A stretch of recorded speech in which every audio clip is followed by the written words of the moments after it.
All right, good morning. Wednesday, 7 a.m., early in the morning. Let's make our day. All right. It's going to be Aaron and Jose, I'm assuming, coming in today. So while they're going to get here, why don't we start with something? Who wants to work on anything? Any question? I'm ready to do an expired listing, if that's okay with you guys. Of course, William. Who wants to do the expired listing seller? Who wants to be a seller? Come on, guys. You guys are here. Somebody be a seller. I'm not asking you to be a role player. Who wants to be the seller with William? Or if anyone wants to be the seller first, I'll be the Tim? seller and they could be the agent. It don't matter. No, no. Who was- I'm gonna ask Tim to be the seller. Tim, can you be the seller for expired listing? Talking to me, this Tim? Yes. Yep. Yes, Yes, sir. John, I would love to be. All right. Thank you. All right, William, go for it. All right, let's do this. Ring, ring. Hello? Hi, I don't know if this is right, but I'm calling about the property located on 123 Banana Street. Yeah, I own that property. Excellent, great. My name is William with eXp Realty, and I noticed that your property came out of the market. So I was calling to find out if that's something that is selling your property is still important to you, or maybe things have changed forever. Yeah, we still want to sell the property. We're thinking now that we're probably going to wait until the summer, when things kind of heat up for us to put it back on market. I appreciate that you shared that. So what I hear is that you are interested in selling the property, but right now you feel like postponing to the summer. Is that's correct? Yeah, that's correct. And what is your name, please? My name's Tim. Thank you, Tim, for sharing that. So you wanna wait for the summer, okay? I hope I'm not too straightforward. When you put in the market, I see here for the last past 6 months, there were any particular reason that you wanted to sell it? Yeah, we're just trying to go get a little bit more land. Want to have a kind of a hobby farm and a garden. And so you can see our house. We live in a neighborhood now. So we're just trying to go move a little bit further away from the city. Okay, thank you. So it sounds like you want to have like a large, like a bigger place to have. I mean, to do your things and like do the farming. How do you feel about that? Yeah, I mean, we're trying to sell our house. I mean, I feel good about it. Excellent, excellent. So let me ask you, if there would be, a financial benefit right now, to sell the property right now versus having to wait for the summer, if that's something that you will be open to talk about. Yeah, I mean, if you have a buyer, I mean, you can see what our list price was. We'll still sell prior to the summer. Okay, so it sounds like you're motivated. If I have a buyer, and obviously the offers make sense, so you'll be willing to move forward with the process, correct? Yeah, I mean, like I said, if you have a buyer, we're willing to sell. And I'm going over the pictures of your property right now. It's a really nice property. If you don't mind me asking, what do you think that stopped your property from selling? I think, we had really good showings like the first week on market, and then things what kind of slowed down. So, I don't know if it was the holiday season, around Thanksgiving and Christmas, that just really, I think, really affected the sale. Okay, so what I hear loud and clear is that you thinking that probably the market, it was part of why your property didn't sell, right? Yeah, I think the market played a pretty big role in it. Yeah, and I'm curious because I see here with the company that the property was listed. How do it happens for you to pick that agent? Yeah, they had sold a home in our neighborhood, and so I just called the number on the sign and got connected with that agent. Okay, so it sounds like they do a little business in the area, correct? Yeah, I mean they sold my neighbor's house last year, so. Awesome. Well, what I hear loud and clear is that once again, you would like to move if we have a qualified person for your property, right? And you feel excited about, having doing your farm, having a farm, bigger farm for you to work on.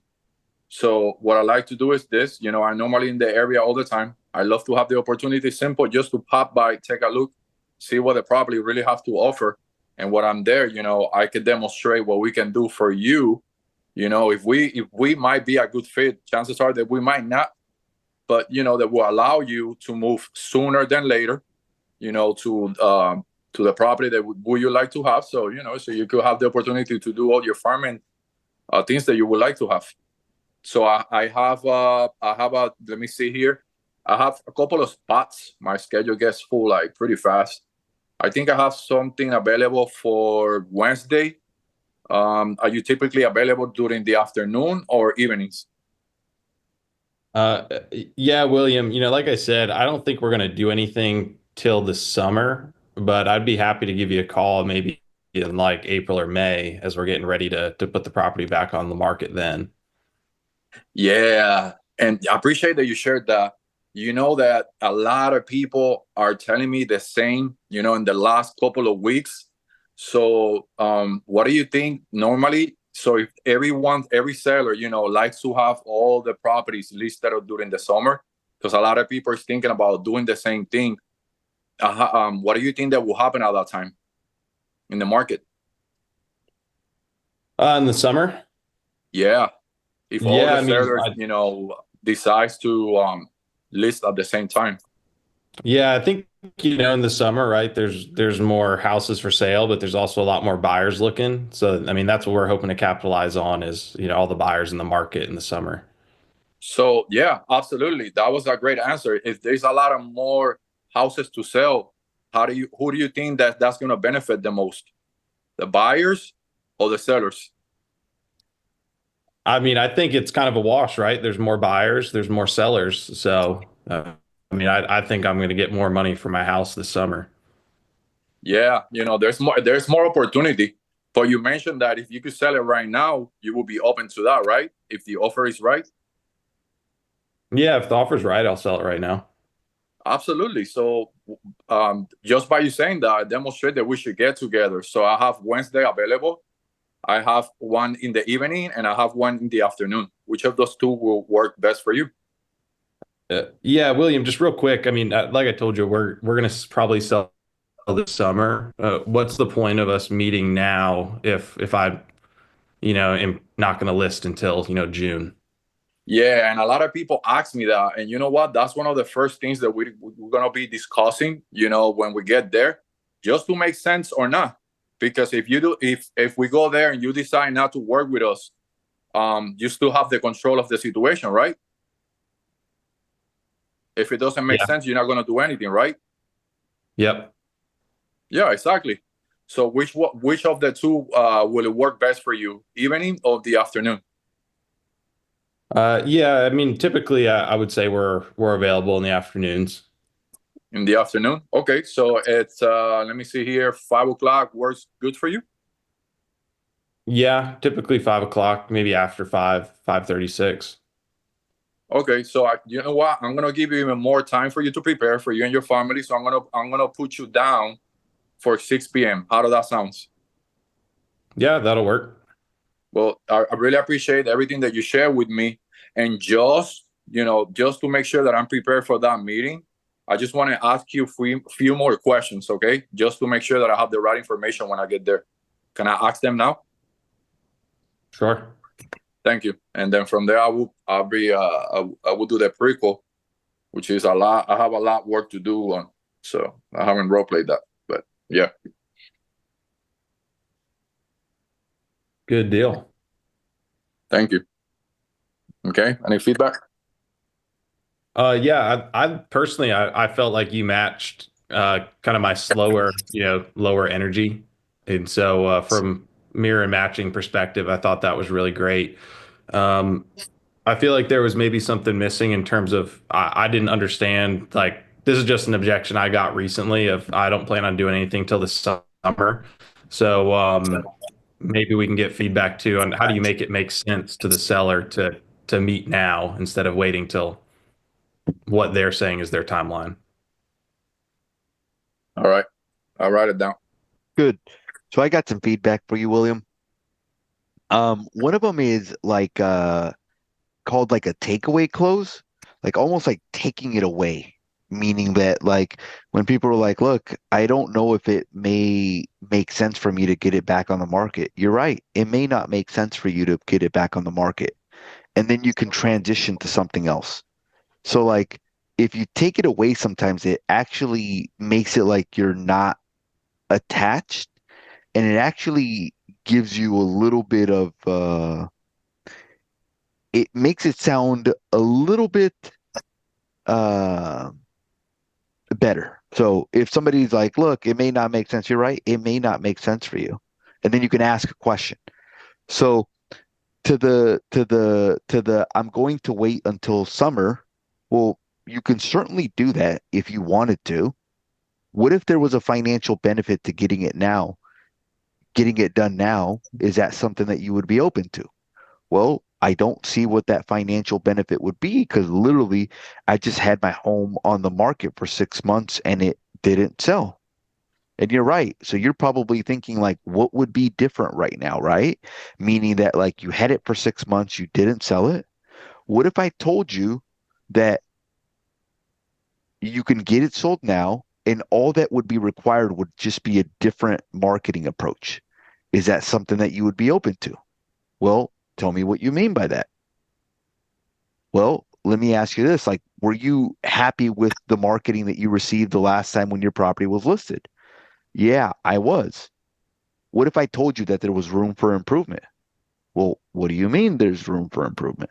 Well, um, I took a look at the way that the property was being marketed and I see a lot of room for improvement. For example, X, Y, and Z. Let me ask you this. If you can virtually be guaranteed to sell your property in the next 3 months simply by switching marketing approaches, would you be open to that? If you knew that you could do this, would that be worth 15 minutes of your time? So I, uh-huh. So I think it's like one, taking it away, like being like, look, you can do that. Look, it may not make sense for you to do that. And then just asking the question if there was a financial benefit. And then if they're like, well, look, I'm thinking about waiting until summer. Hey, look, just out of curiosity, like what would be the benefit to you of waiting until summer versus doing it now? What if I told you that the upcoming 30 days is actually going to be better than summer? Well, what do you mean that the upcoming 30 days would be better than summer? And then at that point, you can either close. So, and I felt that's like what you were doing. Like there was like very little, like it was like everything that they would say, great, that's exactly why we need to get together. No, like there wasn't like much substance. So if they're like, well, what do you mean? What would the benefit be there? Well, look, you're right. Like during the summer, there are more buyers. But do you see how like I'm like the first statement that I'm saying, you're right, during the summer there are more buyers. That's going to be a statement that they're like they register as true. So at times when you make a statement that registers as true, the first statement, the next statement or question, they will likely register it as true because they accepted your first statement. But sometimes when you start an objection handler where they reject your first statement, it makes it so that they reject the remaining of your statements or the remaining of your questions. So sometimes I'll start off an objection handler by saying something that I know that in their mind they believe to be true, that they accept it. So you're right. There are more buyers during the summer. At the same time, there's also a lot more inventory. What if I told you that the ratio between supply and demand is actually going to be more favorable right now than it's going to be in the summer? Is that something that you would be open to? Well, what do you mean? Well, as I mentioned to you, there are more buyers in the summer. There's also a lot more inventory. It's not when is it the most buyers, it's when is the ratio between supply and demand the most favorable. And historically, leading up to spring before summer is a more favorable time than the summer. So let me ask you this. If you knew that you could still get it done and all that would be required would be a different marketing approach, would you be open to that? So those are just examples of of ways that you can handle that. And then I think I put like incorporating future objections into your responses.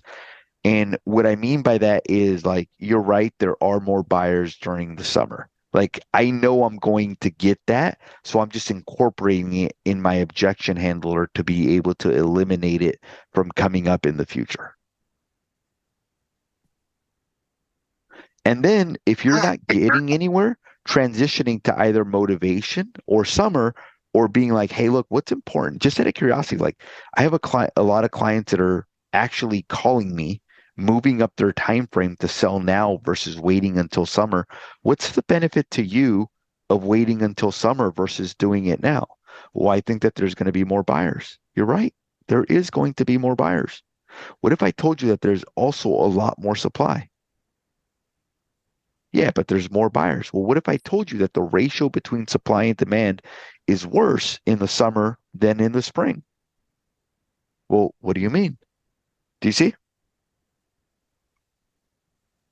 No, yeah. Yeah. Another things that I also was learning is like when you repeat and approve, that is so important that you mentioned that. Of course, you're an expert. When you repeat and approve, it's a way to disarm the prospect. So Yeah. what you're saying is right, that, you know, once they disarm, they will be more likable to accept what I'm saying instead of just me and them debating, you know? Yeah. Yeah. And then Um, also I felt like it was almost like anything that they would say is like, that's exactly why we need to get together, which is good, but it was just like almost like not listening to what they're actually telling you, and just, hey, that's exactly why we need to get together. Yes, that's exactly what we're going to be discussing when we meet, you know? yeah, at the end, like I run out of tools. So, I mean, that's why I had to continue doing these things, and the role play group, and, you know, all the things, and writing everything and chanting. So, Yeah. Thank you. Awesome.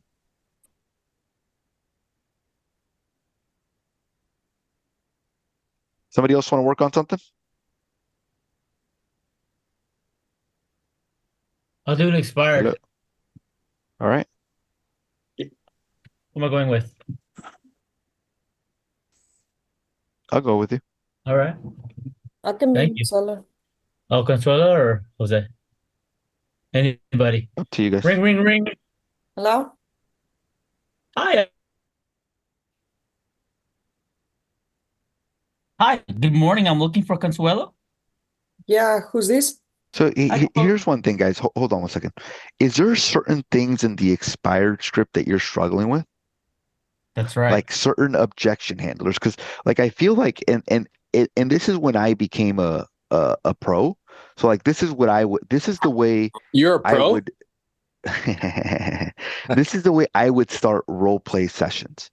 Hey, look, I am working on this section, and this is what I want you to do. So like, for example, for William, it would be like, hey, look, I'm thinking about waiting until summer. That would be like a very specific segment in the expired script that if you better that, it's going to help you land more appointments. So my question to you is there like a specific section or a certain objection handler in the expired script that you're working on that you need to improve? I'm going to relist with the same agent. Perfect. I love it. So why don't we start off there Okay. and work on that specifically? Yeah, Christopher, I actually gonna go with the same agent that I had before. I think I'm gonna give them another opportunity. No, absolutely. I definitely understand. I certainly see where you're coming from. I mean, I see why you feel that's a good idea. And, I guess I'm curious, and I know ultimately that selling a property is a business decision about who can help you net the most and do so quickly and efficiently. And, Consuelo, prior to getting caught up in another 6-month agreement that could cost you a lot more time and money, do you think it would make sense at least to get a second opinion just to make sure you're making the right decision this time around? I don't know. I mean, I feel like this agent was doing good. It was just the market that it was kind of a weird market, but No, thank you so much, Christopher. I really think that we're just gonna go with this agent. Okay, so what you're telling me is the agent mentioned that the market was the reason why you didn't sell. Um, I mean, he wasn't mentioning it, but I mean, I saw a lot of houses on the market, and it seems like they weren't selling. So, I saw my agent was doing a lot of open houses and I guess a lot of marketing. So it's not that he didn't do it, and that's why Mhm. I feel like I wanted to give him another opportunity. So maybe this time he can get it sold. But you Absolutely. can send me your information, and if anything happens, if it doesn't sell, then I can give you a call. Absolutely. No, I definitely understand. I'll go ahead and send you my information. What's a good email address? I'll send it out. It's 123 gmail.com. 123@gmail.com. What I'm gonna do is I'm gonna send you out my information just to go over what I would actually do to, get your home on the market again and this time sold. Now, you mentioned that your last agent, it sounds like he was pretty proactive, doing all the open houses and the marketing. Did you get any offers at that time? No, we didn't have any offers at all. Okay, so you did not get any offers. Now, let me ask you, what do you think this agent is going to do differently? Hey, time out. This is so good. Hey, because I can see you, brother. Mhm. When you ask questions I'm that looking you, at you. oh, dude, it's fantastic. Your body, you get so uncomfortable when you ask these kind of straightforward questions. You like, the first time you ask it, you were like, ah. And then this time when you just after that, you're like, like, which is good. You're going down the right track. My intention in pointing that out to you because your body, like, think about your body as like an instrument. And when you like go like I can hear it in your kind of tonality in your voice. Unnatural. Yeah, because Mhm. it's uncomfortable. So just my intention to shine a spotlight of awareness on that. And you were going down the right kind of path. Mhm. When she said, like, you're like, yeah, did you have any offers? And she was like, no. And it's like, wow, well, I guess I'm curious. And I mean this respectfully. It's very rare that somebody be on the market for 6 months, not sell, and relist with the same agent. Being that you didn't get any offers, I guess I'm wondering, do you feel like that agent held anything back in terms of marketing strategy and approach the first time around? Mhm. And she's going to be like, well, no. It's like, okay, so being that that's the case, I guess I'm curious. Is there something new or different that they're going to do this time to not get the result that you did previously, which is no offers on the table? The reason that I'm asking is it's not uncommon that before somebody get, caught up in a multi-month contract, as I mentioned, that could cost a lot of time and money, that they usually get a second opinion with regards to marketing strategy, price, and commission. I'm crystal clear that you don't owe me anything, that's for sure. And you don't owe the other agent anything. You definitely owe it to yourself to make this move happen. I guess I'm curious, if you don't mind me asking, refresh my memory. What's the purpose and the mission behind moving? How is your life going to improve in some way once you make it happen? And at this stage in your life, how important is that to you? And just be quiet. So just continuing to ask those questions, right? Around what's important to her and why. And then just be conscious about when you ask, tensing in anticipation for pain. Like your mind wants to convince you that tensing in anticipation for pain prevents pain. It doesn't. It actually causes discomfort in you. Does that make sense? Mm-hmm. And then how often are you role playing? Well, the whole full script, at least 3 times a week with 3 role play partners. Okay, so but the objections, which Hello. Oh, sorry. Can you hear me?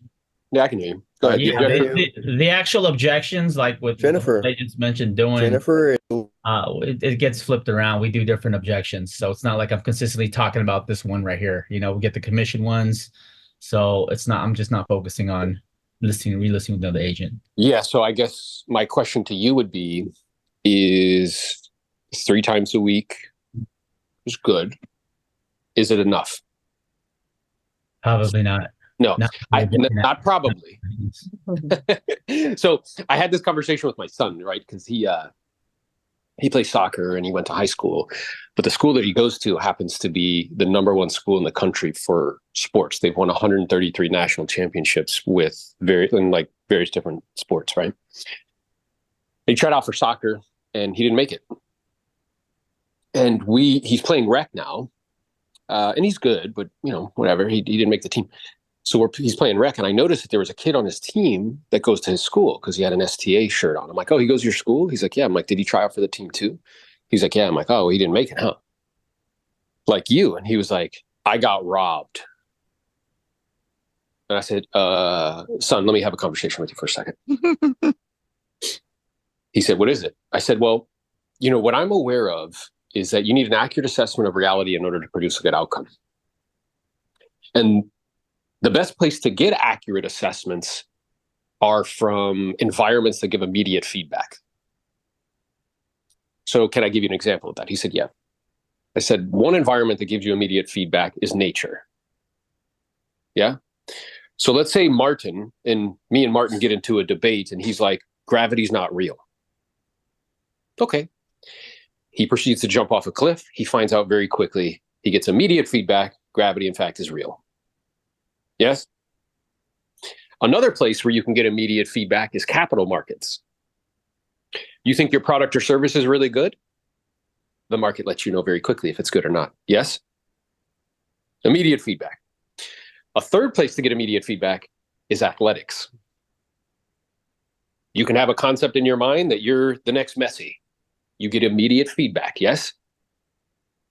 So what I told Sebastian is like, look, dude, you're good. What I'm aware of is you weren't good enough to make the team. Now, you've been able to, up until this point, rely on your athleticism and in schooling, your intelligence. So you can put forth 75% of your effort and it's better than most. I need you to really understand, though, like if you want to play at this next level, it's not enough.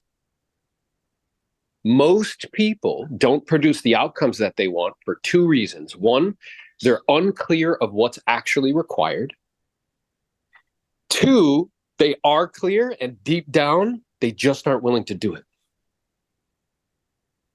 But then they end up playing this like internal game with themselves for like years or decades about like, oh, I don't know why. And, oh, I got to get back to it. And when the truth is they just aren't willing to do it.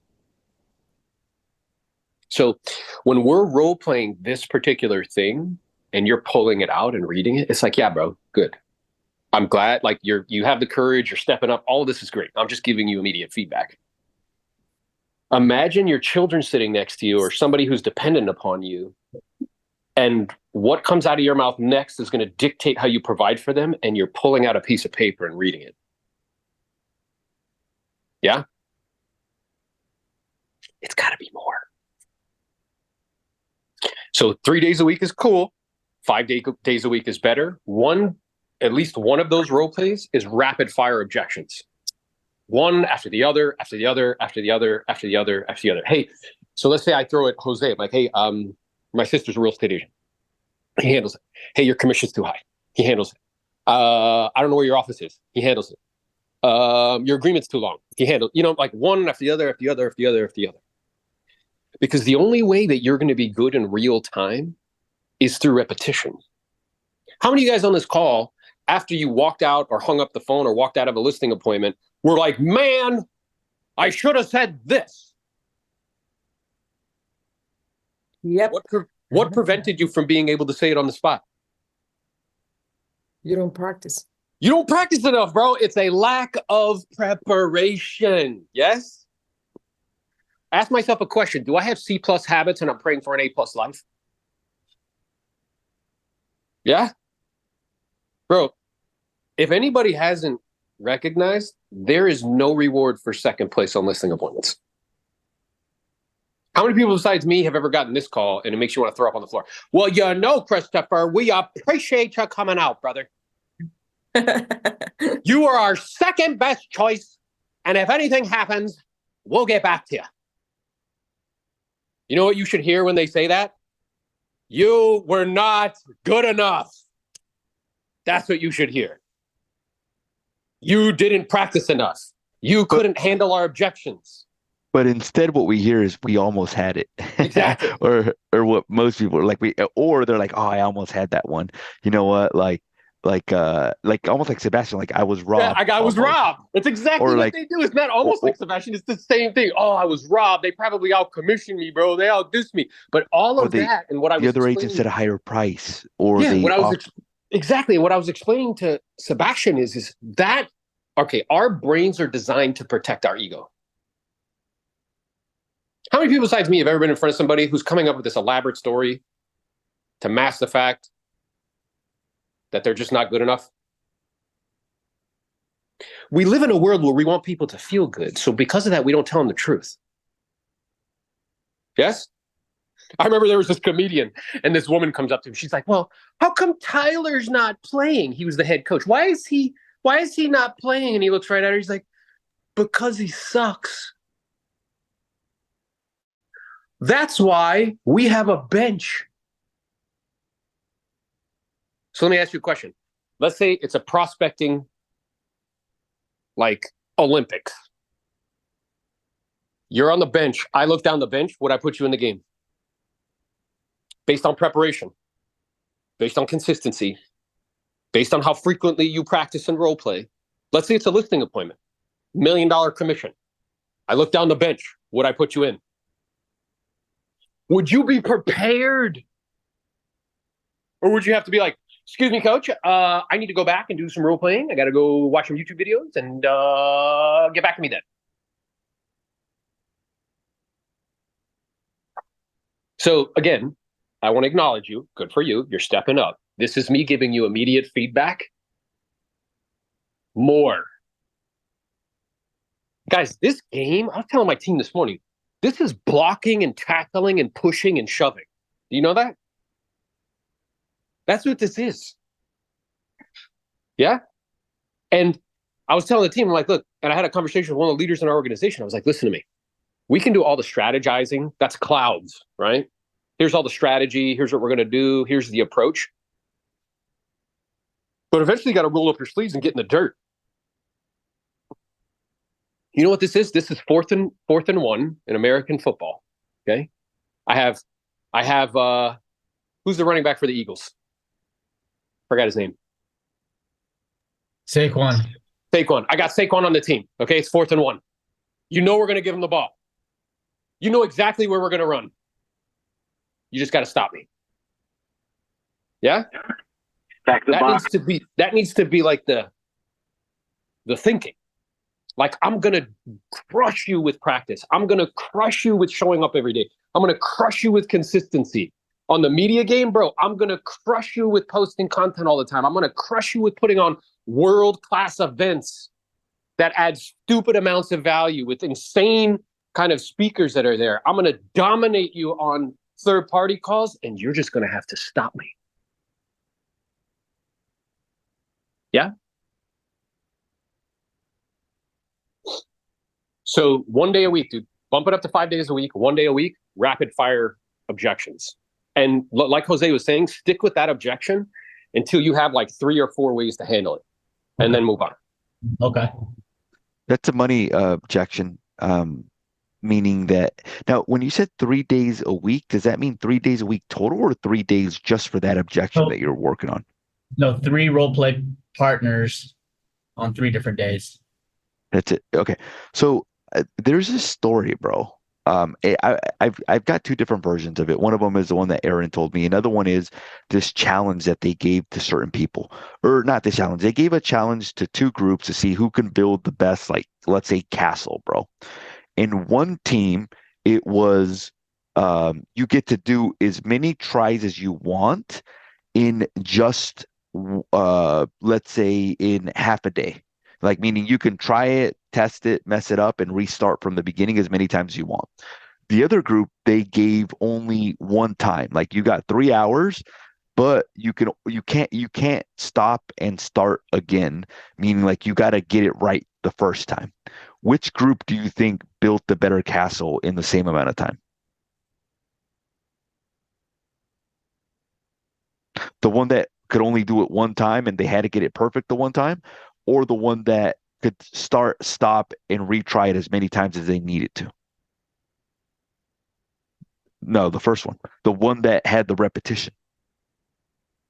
So basically, doing something over and over and over again will actually help you get better faster at it, which is the same thing with role playing, bro. Like, if there was one advice that Aaron gave me years ago, was role play twice a day, 6 days a week, and then chant the scripts. So literally, I was role playing 1.5 hours a day, 6 days a week.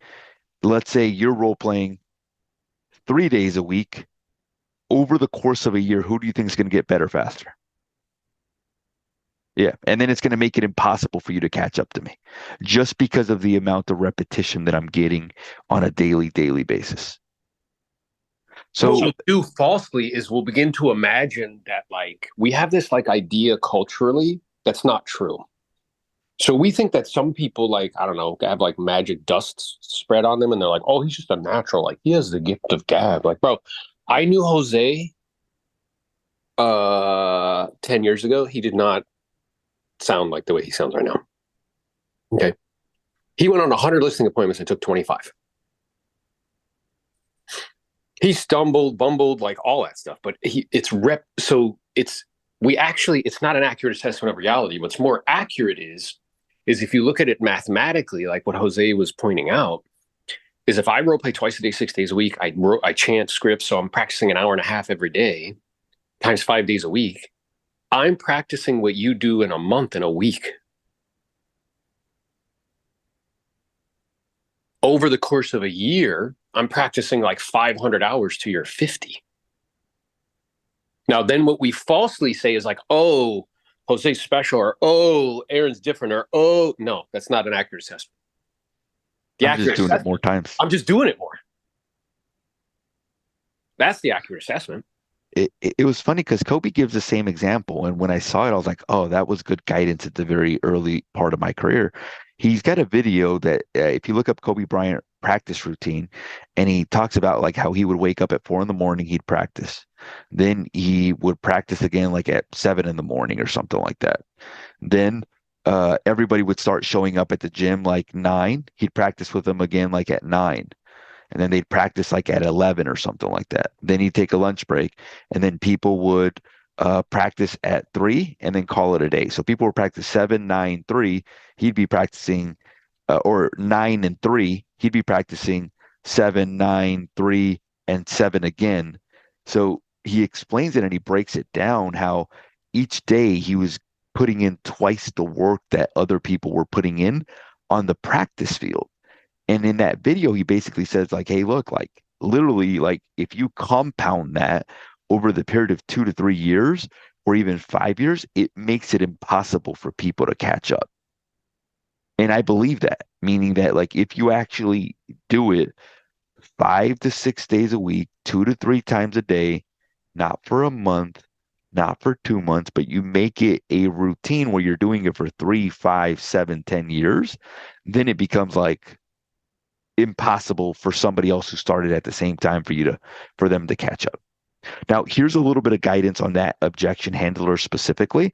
So I noticed that you went into like almost like not you went into almost like I've already got another agent instead of like, hey, look, I'm relisting with the same agent, which it's a variation of the same objection handler. It's just slightly different, because they already listed with this agent. So what I would say, Chris, is if somebody said, well, look, I'm going to relist with the same agent, I would be like, well, you can definitely do that, Chris. At the same time, it's really, really rare that somebody with the home as nice as yours, that they relist with the same agent. Tell me, were you happy with the level of offers that you were receiving? And either they're going to say, well, no, I was not happy with the level of offers I was receiving, or they're going to say, I did not receive any offers. And if they say that, like I did not receive any offers, you got to emphasize that. Wait, you're telling me, Jose, you're telling me with the home as nice as yours, with the crown molding, the baseboard, the cul-de-sac, and being on the market for 6 months, you're telling me that you didn't receive any offers? No, I did not. Okay, great. Well, let me be the first to tell you that you deserve better, or something like that. And then there's a way to set them up as well too. So I think the direction Aaron was going when he was like, um, do you believe that agent did everything in their power? Like, so like, and this works well when they have another agent that's the same agent. It's like, well, Chris, let me ask you this. Like, because like, let's say it's a friend. Chris, do you believe that that agent did everything in their power to get your home sold? What do you think they're going to say to that, Chris? If I tell you something and it's your friend or it's your family, I'm like, Chris, let me ask you this. Do you believe that that agent that you had your home listed with in the last 6 months, do you believe that they did everything in their power to get your home sold? No, or it seems like they did, but it just Well, didn't okay. start. Either way they go in it, bro, it's a setup. You're setting them up for either way they go in. So if they say no, well, it's like, wait, you're telling me that that agent held back some things and didn't do everything that they could the first time to get your property sold? You Mm-hmm. know, you're Yeah. like basically like say like who would hold back? Wait, Chris, so you're telling me that that agent held back some things that he didn't utilize in the first 6 months, and all of a sudden he's going to use them the next 6 months? You're kidding. Like, how does that make you feel knowing that you hired an agent to get your property sold in 6 months and they actually held back on the good stuff, on the stuff that actually works? Let me ask you this. Like, if you knew that you can actually get the property sold and all that would be required would be a different marketing approach, would you be open to that? That's if they say, yeah, he held back. But what's likely going to happen, especially if it's their friend, they're going to say, no, he didn't hold back. So, hey, Chris, do you believe that that agent did everything they could to get your home sold? Yep, they did everything you could. Let me ask you this. Do you believe that that agent posted it everywhere online, exhausted all of their options, and went basically to the moon and back to get the property sold? Absolutely. Well, and it's a setup. Well, let me ask you this. Like, I mean, if that agent already went to the moon and back, if that agent already exhausted all of their options and tried everything that they could to get your property sold, like, what do you think that they're going to do in the next 3 months that they already haven't done in the last 6 months? That's right. Do you see how that's kind of like a setup? Yeah, you're Like, you're walking them down a path. Like I already know the answer to it. You know what I mean? and So either one of them sets them up basically. yeah. So as you walk them down that path, it's like, well, they're like, yeah, I think they did everything they possibly could. It's like, well, you know, and I mean this really respectfully, Jose. You know, being that they did everything that they could, I guess I'm a little bit confused as to what they would do differently this time around to get it sold. You know, this conversation, to be clear, it's not about me. It's not about the other agent. It's really about you and your family. And you indicated that the main reason you wanted to sell this home is you're looking to, you know, move to Boston or whatever. And I'm curious, is that something that's still important to you, or have things changed forever? What would happen on the outside chance if you were still sitting here 6 months again and the home wasn't sold? What would that mean for you and your family? And then be quiet. Oh, that wouldn't be good. Okay. So, you know, prior to getting caught up, and again, you know, another contract that could cost you time and money, do you think it would make sense to get an additional opinion with regards to price, marketing strategy, and commission, just to ensure that this time around you make the best decision and you actually do something simple, which is just to get an offer on the table and make this move to Boston happen? And then just be quiet. You know what I mean? So, but being able to, as Jose's saying, walk them down a particular path and having multiple different avenues to take it. So you started down that, you went one and then try to go down another, right? And try to go down another. Like the goal is just to have like 3 or 4 of those that you can continue to keep going down. And then I know what Jose would do is like, let's say they still resist, being like, look, you know, I want to be clear that I'm not asking for a commitment at this moment to work with me. And truthfully, I don't really know that that's what I'd be interested in. I'd be able to determine that based on our conversation. All I'm asking for is an opportunity to present you with some information that would really equip you with everything you need so you can make the decision that you feel is best in terms of how to proceed. I mean, does that sound reasonable? And then be quiet and see what they say. Does that make sense? But that's what I would be if Chris, if that's the number one objection that you're getting every single week, I would be showing up to role plays and be like, hey, just hit me with, I'm going to relist with the same agent. My business started to change when I mastered that I've already got another agent. I'm going to relist with the same agent. That's when my business started to go up. And the reason is that I was getting that so many times a month that once I got good at it, I started converting some of them into appointments and then some of them into contracts, basically. Every time you get that objection and you don't handle it, it's money going through your fingertips. Yeah. And there was two for Jose. One was that. The other one that me and him worked on a lot was I'm going to think about it at the listing presentation. Once he mastered those two, he jumped in conversion. Production. He used to have to go back twice to get listing agreements signed. He no longer had to do that anymore. I remember specifically when he called me the first time it happened, and he was like, bro, it's amazing. I'm like, yeah, dude, like you could do this all the time. So to Jose's point, I want everybody on this call to realize something. The best players want all the smoke.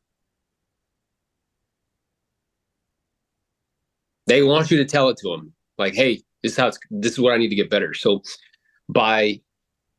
you play to the level that you practice. Why do you think most of everyone just wants to run through the script? Why do you think most people just want to do that?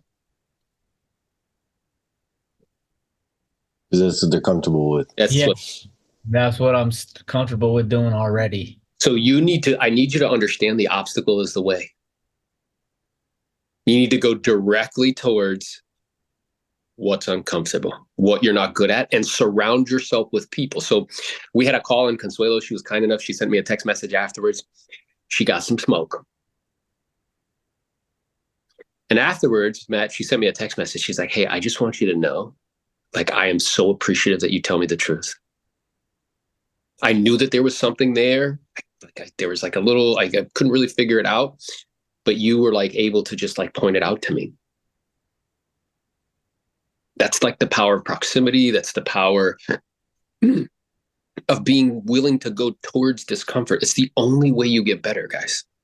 And then even this, Chris, as you're prospecting, making notes of certain objections that you're getting, and then role playing those very specific objections, bro. Because it was funny because I remember I would jump on role plays and all I would practice was expires. And all of my partners would be like, that is really good. Yet I wasn't taking very many listings. So what I realized is I was really good at setting the appointment because that's all I practice. But then I never practiced the listing presentation. I never practiced that I need to think about it. I never practiced the pricing portion of the presentation. Now, if you only have 3 at-bats in a week to practice, you're not going to get all of those reps in. You're only going to be able to practice, I need to think about it 3 times. If you're getting 15 reps in a week or 18 reps in a week, bro, you can practice 5 times I've already got another agent. You can practice 5 times the pricing portion of the presentation. And that's when it started to grow. I have a question. Yes. What about, right, if the situation with the objection that you're getting a lot, like you guys mentioned that one in specific, what about if that's something that you're doing to yourself? That's possible? What do you mean? Like maybe something that you yourself, maybe the way you handle yourself are activating that actual client. Yeah. There's a way to anticipate that so you don't have to handle it. No. So here, and I'm going to say something to you, William, because I said it to you before. As we're saying here, what's the purpose of learning? To prepare for something. You're learning something that was interesting. And this is why I'm asking you, because most people walk around with that mental map. Take action. The purpose of learning is doing. Okay. It's to learn about the thing so you can learn to do the thing and actually do the thing. If I'm not doing the thing, I'm not learning. Now, some people think, and they continue to keep trying to go back to the well to gather more information in preparation for doing. Yes. Hoping to avoid making a what? Mistake. Claro. When in fact, the way nature works, how many people here have a child or ever been around a child who is learning how to walk? Yeah. Do they read any books to figure that out? Do they listen to the Walk Fast podcast? Are they strategizing all day long trying to figure out how to do it? How do they learn? As they go. Trial and error. Doing it. Let me ask you a question. Do they get, like, after they fall down, or they're like, oh my God, my dad doesn't love me anymore? Do they do that?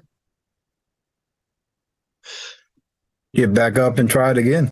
Yeah. And do you ever say to your child, you know what? Maybe this walking thing isn't for you. No.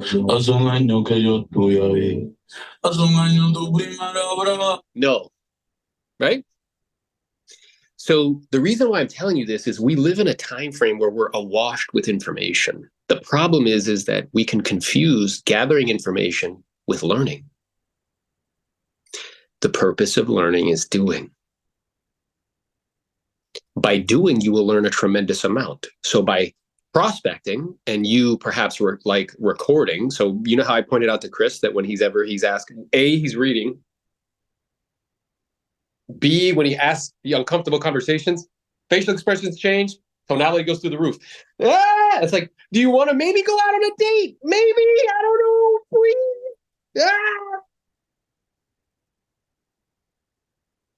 By doing, allowing people to see what you're doing. Let me ask you a question. How many of you would feel comfortable allowing the people that are dependent on you to see what you're doing? Wouldn't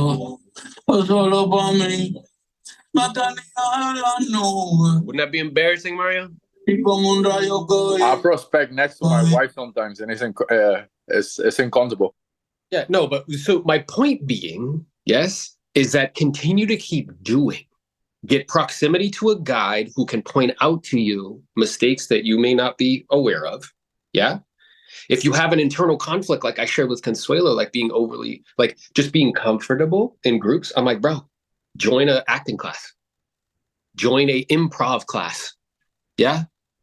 Go do that speaking thing that you can do, Toastmasters. Why? So you can get comfortable being in front of people. Because let me ask you a question. Did you sign up to basically be a professional interviewer? You did. Basically, yeah.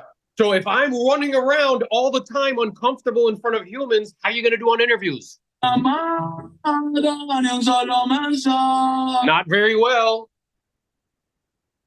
Yeah? And if I'm doing this, watch, Christopher, if I'm doing this when I ask uncomfortable questions, what am I going to do when I'm in front of them? You know what I'm saying? I'm going to do the same thing. So figure out what is, like, we all, myself included, and Jose, we all have one thing that stands in the way of our progress. Figure out what it is, find somebody who can help you to figure out what it is, and deal with it. And listen, the information you get from people who love you, like, Chris, you're just good just the way you are. It doesn't help.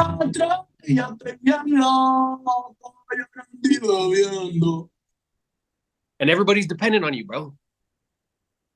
Family, friends, loved ones, charities that you want to donate to, your investment accounts. Everybody's depending on you getting better. You don't get more because you want more, Mario. You get more because you become more. So just engage in the process of becoming. Stop trying to avoid it.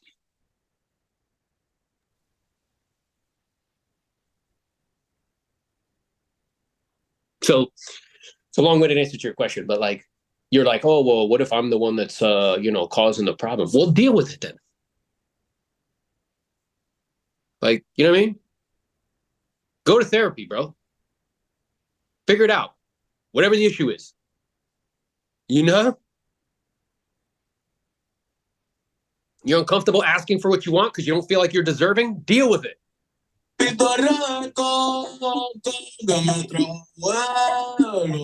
You're sick and tired of making this thing where you got to tell people, oh, I got to get back. I got to be consistent. Deal with it.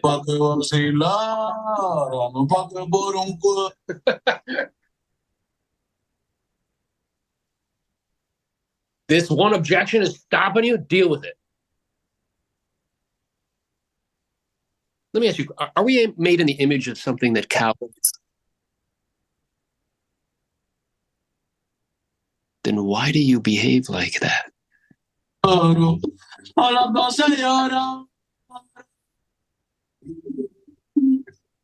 Stop it. Hey, Aaron, I've got a question for you.